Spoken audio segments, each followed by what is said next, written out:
Em Daniel capítulo 3, nós temos um episódio muito conhecido, que é quando os três jovens, Ananias, Misael e Azarias, são lançados na fornalha de fogo.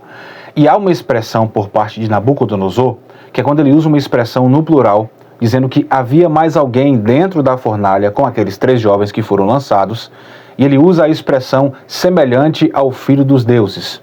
Eu recebi uma pergunta recentemente em relação a isso, e a pergunta era a seguinte: como que Nabucodonosor tinha essa ideia de que ali se tratava de uma figura divina? Qual parâmetro ele usou para saber que se tratava de um divino dentro daquela fornalha que estava ali passeando e protegendo os três jovens que haviam sido lançados? De onde ele tirou essa ideia? Por que ele trouxe essa expressão, não exatamente o filho de Deus, mas o filho dos deuses? E é sobre isso que nós vamos falar neste vídeo, e fique até o final, porque depois dessa explicação eu tenho uma palavra de Deus para fortificar e fortalecer a sua vida. Então, se você é novo, seja bem-vindo, se inscreva em nosso canal para não perder os próximos vídeos, tá bom? Aqui embaixo tem o like, você dê o like, isso é grátis e você vai estar ajudando o nosso canal a continuar crescendo. E comente no final do vídeo o que você achou dessa explicação e o que você pôde aprender para crescermos juntos na fé e no conhecimento do nosso Senhor Jesus Cristo, tá bom? Conto com você para continuarmos aqui no ar, levando a palavra de Deus. É o Teologia Transformadora, conhecimento que promove mudança. Glória a Deus. Vamos nessa? Versículo de número 25 é o versículo em questão, vai dizer o seguinte: e o rei exclamou, isso aqui ele fala em alta voz: olhem, estou vendo 4 homens desamarrados e ilesos andando pelo fogo. O quarto se parece com um filho dos deuses. De onde ele tirou essa ideia de que ele se tratava de um filho dos deuses? Bom, a gente deve partir do cenário em que esse episódio está acontecendo. Estamos falando da Babilônia. A Babilônia era um império politeísta, não monoteísta.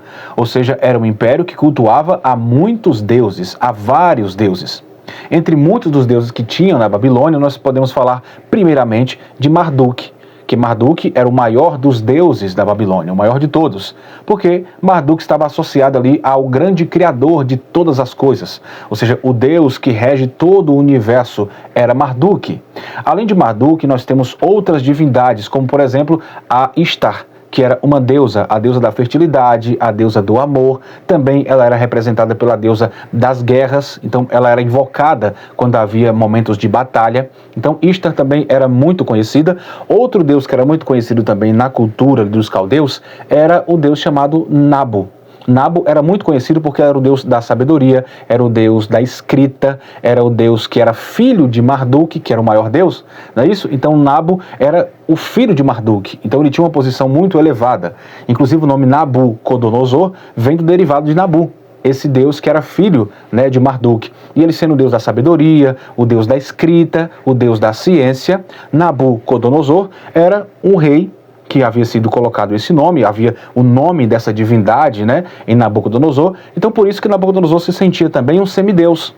A cultura babilônica diz que Nabucodonosor ele se sentia como um filho dos deuses, literalmente, porque havia em seu nome uma atribuição direta a Nabu, que era filho de Marduk, e Nabu sendo um deus da sabedoria e da ciência, é muito provável que Nabucodonosor também se sentia um homem científico, um homem com uma sabedoria elevada. Então quem bem conhecia sobre os deuses de sua cultura era o Nabucodonosor.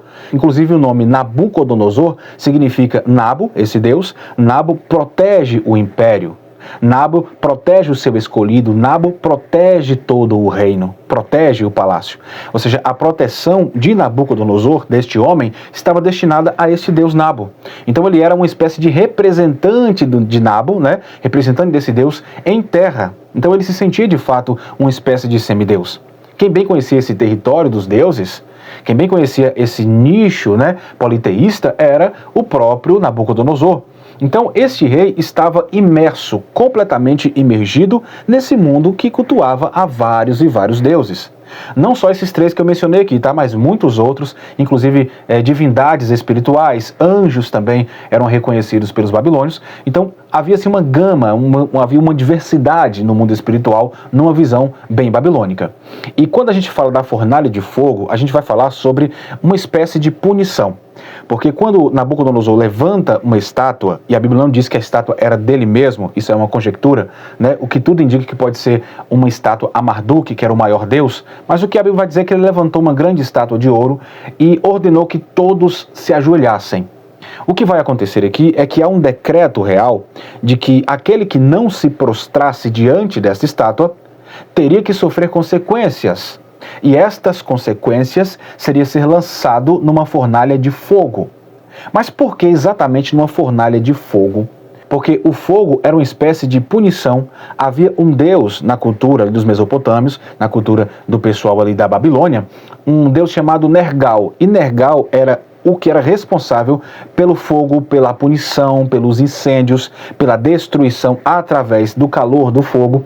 Então, quando ele manda que todos se ajoelhem e quem não se ajoelhar vai ser lançado ali na fornalha de fogo, ele está dizendo: vocês serão punidos por Nergal. E Nergal era o deus do submundo, o deus do subsolo. O que nós entendemos, basicamente, como se fosse uma espécie de um deus infernal. Então você vai sofrer duras penas de Nergal caso você se recuse a se prostrar e adorar a estátua que eu levantei, assim disse Nabucodonosor. Então o que nós vamos entender é que nessa cultura havia esta fornalha destinada a uma certa punição. Porém, numa cultura geral mesopotâmica, o fogo não era só atribuído a Nergal. Outros e outros deuses babilônicos também eram cultuados através do fogo. Sacrifícios, holocaustos, né? Então haviam outros deuses também envolvidos. Daí você entende a expressão no plural, filho dos deuses. Porque naquela ocasião ali, já bateu uma dúvida em Nabucodonosor de que Deus estava falando. Porque não era só associado à questão do Nergal. O deus Nergal era um deus associado à justiça pelo fogo, à punição pelo fogo. Mas naquele caso, os 3 jovens não haviam sido punidos. A intenção era punir, mas eles sobreviveram. Eles foram, na verdade, poupados do fogo. Então não estamos falando mais de Nergal. Algum deus desses tantos aí na gama e na visão babilônica, na visão de Nabucodonosor, na ótica cultural do próprio rei, algum deus está por trás disso. Porque não é possível que isso aconteça. Então já começamos a entender na ótica do próprio Nabucodonosor por que ele usa essa expressão no plural, filho dos deuses. Porque outros deuses também eram cultuados através do fogo. Nergal era para punição, mas o culto em si era para vários outros deuses. Então aqui nós temos uma reviravolta muito significativa, que é o versículo 25 que nós lemos, e eu quero ler novamente para que a gente possa partir dessa compreensão, porque está escrito que quando o rei vê o que está acontecendo na cena, ele diz: olhem.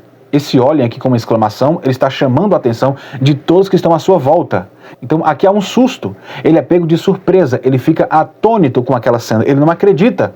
E pede para que mais alguém veja, para que todo mundo veja que ele não está louco, que ele também está vendo, que todo mundo pode ver, que está a olho nu. Isso é real o que está acontecendo. Ele vai dizer: olhem, estou vendo 4 homens desamarrados e ilesos, andando pelo fogo, e o quarto se parece com um filho dos deuses. Quando ele usa a expressão olhem, ele toma um susto. Então, quando ele toma um susto, a única expressão que ele tem nesse momento é a expressão normal, diária, do seu cotidiano, da sua cultura, que era ser envolvido em vários deuses, ser envolvido em culto para várias divindades. Então, por isso que ele usa de antemão a expressão filho dos deuses, que aqui nós temos uma expressão em hebraico chamada Bar Elahim, ou seja, é filho dos deuses. Agora, de qual Deus nós estamos falando? Qual deles veio livrar esses 3 jovens? Aqui nós temos uma reviravolta e que nós temos também uma convicção. Aqui a ficha cai para Nabucodonosor. Por que a ficha cai para Nabucodonosor? Porque no versículo 15, 16 e 17, antes dos jovens serem lançados na fornalha de fogo, nós já temos o nome desse Deus. Nós temos que Deus é esse que livraria esses jovens. Só depois de pensar um pouco é que Nabucodonosor vai relembrar o que aconteceu antes do decreto de ser lançado na fornalha de fogo. Vamos ler o versículo 15, 16 e 17. Olha o que aconteceu antes dos jovens serem lançados na fornalha. Pois agora, disse Nabucodonosor, quando vocês ouvirem o som da trombeta, do pífaro, da cítara, da harpa, do saltério, da flauta dupla e de toda espécie de música, se vocês se dispuserem a prostrar-se em terra e adorar a imagem que eu fiz, será melhor para vocês. Mas se não adorarem, olha lá, serão imediatamente atirados numa fornalha em chamas, e que Deus poderá livrá-los das minhas mãos. Eu quero ver que Deus vai ser capaz de livrar vocês das minhas mãos. Em outras palavras, a punição de Nergal, ela é ferrenha.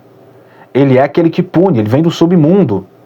Quero ver quem vai tirar vocês de lá, quando vocês não se prostrarem diante desta estátua que levantei. Aí o versículo 16 é a chave para isso aqui. Porque Sadraque, Mesaque e Abednego responderam ao rei: ó Nabucodonosor, não precisamos defender-nos diante de ti. Se formos atirados na fornalha em chamas, aí eles não usam a expressão deuses, mas Deus, porque a nação de Israel é monoteísta, adora ao único Deus. Então ele vai dizer: o Deus a quem prestamos culto pode livrar-nos, e ele nos livrará das tuas mãos, ó rei. Glória a Deus. Agora o versículo 18, aqui é um tapa na cara para muita gente, tá? Porque olha a fé desses três jovens. Eles vão dizer: mas se ele não nos livrar, Deus não está obrigado a fazer o que você quer. Você tem que ter fé nele, independentemente do que ele vai fazer, porque ele é Deus soberano. Então eles estão dizendo isso aqui: nós temos fé que ele vai nos livrar. Mas ainda assim, se ele não nos livrar, saiba, ó rei, que não prestamos culto aos teus deuses, nem adoraremos a imagem de ouro que mandastes erguer. Glória a Deus. Aleluia. Então aqui nós temos a convicção desses três jovens. Então depois de Nabucodonosor olhar para a fornalha e ver os três jovens passeando e mais um lá dentro, ele diz: o quarto parece ser semelhante ao filho dos deuses. Mas depois ele para um pouquinho e a ficha cai do que havia acontecido antes da fornalha, de que o Deus dos três jovens tinha poder para livrá-los, e se não o livrasse, tinha poder para salvá-los, a alma daqueles três jovens. Isso é muito importante. Aí nós vamos para o versículo 26, o que acontece aqui. Então Nabucodonosor aproximou-se da entrada da fornalha em chamas e gritou: Sadraque, Mesaque e Abednego, servos do Deus Altíssimo, saiam, venham aqui. Então aqui ele reconhece. Você vê que no versículo anterior ele diz semelhante ao filho dos deuses. Mas depois da ficha cair sobre os versículos 15, 16 e 17, ele vai se lembrar e vai dizer: não, a questão politeísta é minha. É a minha cultura que é politeísta, mas eu tenho certeza que nenhum desses nossos deuses aqui livrou esses três jovens. Porque se eles estavam sendo punidos porque não quiseram obedecer um decreto de adorar os meus deuses, como é que os próprios deuses da nossa terra iriam livrá-los se eles estavam passando por uma punição por não se prostrarem diante dos deuses? Então só pode ser um Deus que não é daqui. Só pode ser o Deus que eles haviam falado anteriormente, que é capaz de livrar. Por isso que ele diz: servos do Deus Altíssimo. Em outras palavras, nem Marduk, que é o nosso maior Deus, foi capaz de punir vocês através do fogo. Porque o Deus de vocês é Altíssimo e ele tem todo o poder, e por isso que vocês não foram mortos pelo fogo. Por que isso? Porque a fornalha havia sido aquecida 7 vezes mais. E aqueles homens fortes, né, que foram lançar os três jovens na fornalha, eles morreram só de se aproximar. Ou seja, antes de entrar na fornalha, Sadraque, Mesaque e Abednego já eram para ter morrido logo na entrada. Mas não, eles estavam passeando lá dentro. E a Bíblia diz que quando eles saíam da fornalha, ou saíram da fornalha, não havia cheiro de queimado. Os cabelos não estavam queimados. As cordas que haviam sido amarradas ali em seus punhos haviam sido laceradas por causa do fogo, mas eles, nem cheiro de fumaça havia naqueles três jovens. Então foi nesta hora que ele olhou, observou e disse: não é possível, não é um dos meus deuses. Com certeza é o Deus Altíssimo ao qual eles servem, foi que os livrou da fornalha. Então o motivo pelo qual ele usa a expressão filho dos deuses era numa visão cultural do próprio Nabucodonosor, onde ele sim adorava a vários deuses. Então era normal para ele encarar aquela situação no plural.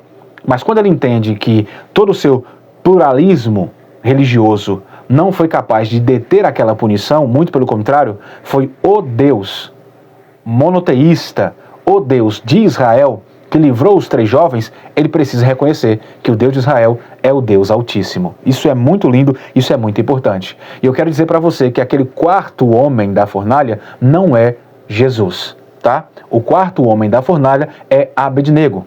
O terceiro é Mesaque. O segundo é Sadraque. O primeiro é Jesus. Glória a Deus. Por quê? Porque ele chega na hora certa. Imagine só, os 3 homens fortes que foram lançar os 3 jovens morreram antes de chegar na entrada da fornalha. Eles haviam morrido só com o calor. Por que Sadraque, Mesaque e Abednego não morreu logo na entrada? Porque Jesus já estava lá esperando eles. Se Jesus fosse o 4º homem, ele chegaria depois. Então, ele chegaria atrasado. Os 3 jovens já haviam sido mortos pelas chamas. Mas por que eles não morreram? Pelo vapor, pelo calor. Porque na hora de chegar na fornalha, Jesus já estava aguardando. Ele sempre chega na hora certa. E a hora certa é a hora do nosso Deus. Então, eles já entraram ali na fornalha sendo livres do calor do fogo. Porque o Deus do fogo estava presente. E esse aqui é o momento em que eu quero trazer uma palavra de fortificação para a sua vida. Para que você entenda. E esta palavra é que a presença de Cristo está na adversidade também. Muitas vezes você acha que você está abandonado, abandonada. Não. Na adversidade há uma presença de Deus, uma presença de Jesus junto com você. Quem reconhece isso aqui é Nabucodonosor. Nos versículos 28 e 29, olha o que ele vai dizer. Disse então o rei: louvado seja o Deus e não os deuses. O Deus de Sadraque, Mesaque e Abednego, que enviou o seu anjo e livrou os seus servos. Eles confiaram nele e desafiaram a ordem do rei, preferindo abrir mão da sua vida a prestar culto e adorar a outro Deus que não fosse o seu próprio Deus. Entenda por que ele recordou do que os homens haviam falado antes de serem lançados na fornalha? Aqui ele está reconhecendo isso. Eu lembro que ele disse que eles seriam livres por esse Deus e que eles tinham fé e que mesmo se não fossem livres do fogo, que eles continuariam adorando ao seu Deus, que é o único e verdadeiro. Aí no 29 ele diz: por isso eu, o rei, decreto que todo homem de qualquer povo, nação ou língua que disser alguma coisa contra ou que blasfemar contra o Deus de Sadraque, Mesaque e Abednego seja despedaçado e a sua casa seja transformada em monte de entulhos, pois nenhum outro Deus é capaz de livrar alguém desta maneira. Louvado seja Deus. Nabucodonosor está reconhecendo aqui.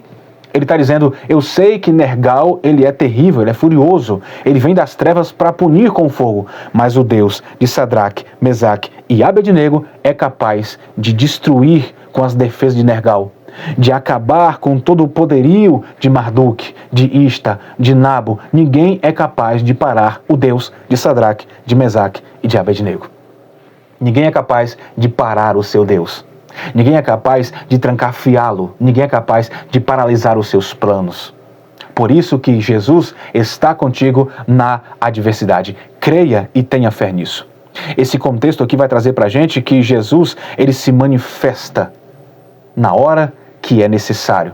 Não é na hora que eu quero e nem na hora que você determina, mas ele chega sempre na hora certa. Isso aqui é para quê? É para que a gente possa entender que muitas vezes, meus irmãos, o mundo à nossa volta vê a grandeza de Deus através da nossa conduta. Sadraque, Mesaque e Abednego tiveram uma conduta diante do próprio Nabucodonosor e diante de toda aquela multidão, dizendo: nós temos fé no nosso Deus, independentemente do desfecho dessa história. Então, muitas das vezes, a grandeza de Deus vai ser vista por aqueles que estão ao nosso redor através das nossas atitudes. Isso é muito forte, isso é muito importante. No meio das dificuldades, das aflições, como é que nós temos reagido a isso? Esta é uma forma da grandeza de Deus ser evidenciada no meio dos homens. Quando nós permanecemos firmes em nossa fé, sem ceder às pressões externas, até mesmo às pressões internas, a nossa vida torna o quê? Torna um testemunho de que Deus é real e Ele é poderoso. Olha o que Mateus 5,16, o próprio Jesus diz: assim brilhe a vossa luz diante dos homens, para que vejam as vossas obras e glorifiquem ao vosso Pai que está nos céus. Então, situações como a fornalha de fogo servem para quê? Para glorificar o nome do Senhor através da minha e através da sua vida. Sejamos como Ananias, Misael e Azarias, Sadraque, Mesaque e Abednego. Porque os 3 jovens não foram só livres da morte, naquele momento, mas eles também tiveram a oportunidade de glorificar a Deus em público diante do rei, diante de toda a Babilônia. Isso nos ensina que em cada momento de adversidade, em cada momento de problemas, Deus quer usar o que? A nossa experiência para manifestar a sua glória e impactar as outras pessoas. Então, cada desafio que nós enfrentamos em nossa vida é uma oportunidade de glorificar o nosso Deus. Glorifique ao Senhor mesmo em meio às dificuldades, porque esta é uma oportunidade para que Deus seja evidenciado através das minhas e das suas atitudes. Mesmo em momentos de dor, nós temos uma chance clara para mostrar ao mundo a nossa fé, a nossa esperança em Cristo. Isso aqui é muito lindo. Um versículo-chave para isso é Romanos capítulo 8, versículo 28, quando Paulo vai escrever: sabemos que todas as coisas cooperam para o bem daqueles que amam a Deus, daqueles que são chamados segundo o seu propósito. Qual o propósito de Deus? Ser glorificado entre os homens. Você foi chamado para este propósito, glorificar a Deus mesmo em momentos de dificuldade. Então, quando passamos por essas tribulações, como esses 3 jovens passaram, devemos entender que nós temos certeza de que nós não estamos sozinhos nesta fornalha. Não estamos sozinhos. O nosso Deus está conosco. Então Cristo será conosco sempre. E Ele vai fazer o quê? Nos acompanhar, nos dando força, passeando conosco. Ou seja, não importa qual seja a fornalha, não importa quão quente ela esteja. Nossa vida está na presença de Deus e isso faz toda a diferença. E mesmo que Ele não te livre, glorifique mesmo assim, porque você estará com Ele na eternidade. Eu jamais vou trocar a eternidade por este mundo físico, por esse mundo passageiro. Mas se o Senhor quiser me livrar, é porque Ele tem algo a mais comigo aqui nesta terra, então continuarei servindo em Sua presença. Mas há uma promessa de Deus no livro do profeta Isaías, muito antes desse episódio da fornalha de fogo. Isaías 43, versículo 2 está escrito: quando passares pelas águas, estarei contigo, diz o Senhor. Quando pelos rios, eles não te submergirão.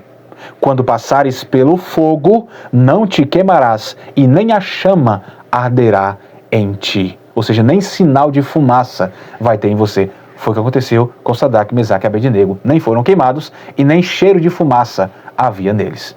Então, o que acontece ali é que na visão de Nabucodonosor se tratava dos deuses. Mas quando ele para um pouco para pensar, a ficha cai. Opa, quem livrou esses 3 jovens é o Deus único de Israel, de Sadraque, Mesaque e de Abednego. Esse Deus é o mesmo Deus, Ele não mudou, e Ele está comigo e Ele está contigo. É uma evidência clara de que Deus é glorificado através da minha e da sua atitude. Tenhamos fé nele o tempo inteiro, fé no nosso Cristo, porque somos mais do que vencedores. A sua graça nos alcançou, então estamos salvos na pessoa bendita de Jesus, quer queira passarmos pelo fogo ou não, ou no fogo ou sem o fogo. Cristo é o nosso Redentor. Ele é aquele que nos salva e que nos livra.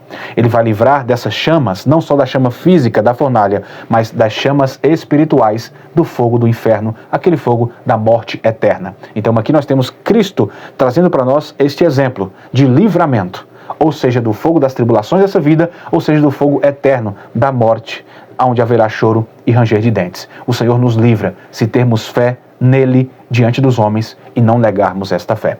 Que Deus abençoe a sua vida em nome de Jesus e quero que você fique com essa palavra. Jesus está contigo nas adversidades. Então nós aprendemos que em nossos momentos de fornalha, nossos momentos de dificuldade, é um momento de glorificar a Deus. Ele está nos moldando para sermos amadurecidos, para o glorificarmos em meio às tribulações. Então a nossa vida se torna assim um testemunho vivo da grandeza de Deus, e o mundo pode ver a glória do Senhor através da minha e da sua vida. Seja luz, seja sal, seja a evidência de que Deus é poderoso e de que Ele está com você. Então nada de murmurações, nada de voltar atrás, nada de negligenciar ou de blasfemar contra o seu Deus. Siga em frente, porque Ele estará contigo para todo sempre. Deus abençoe em nome de Jesus. Nos encontramos no próximo vídeo do nosso canal Teologia Transformadora, conhecimento que promove mudança. Quero pedir sua gentileza, é grátis e você vai ajudar nosso canal se inscrevendo, ativando o sininho para não perder os próximos vídeos,